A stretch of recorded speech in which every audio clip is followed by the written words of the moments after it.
So I'm going to continue with the Philippine journey on the weekends, on Saturdays. On Wednesdays, I haven't been posting a whole lot because I've been through surgery and all. But I'm going to start posting some Wednesday things, but it's going to be anything Wednesday. So it may not be travel, it could be anything.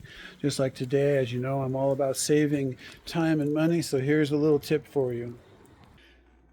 Do you notice how non-stick pans aren't always non-stick? Stuff gets baked on there and you just can't get it off. Well, here's a quick tip. Even when you take your sponge and the scrubby side and you scrub on it and it still doesn't really come off, well, here's a real quick, easy tip for you. These little things that you get with your packages of bread or rolls or whatever, you just take these and you just scrape with these. It doesn't scratch the pan because you can't take, obviously you can't take anything metal or steel wool or anything to the pan. And those curly Q plastic things, the food can get all stuck up in there and gummed up. Just take one of these, put some water in here and just scrape, and this stuff all just comes right off.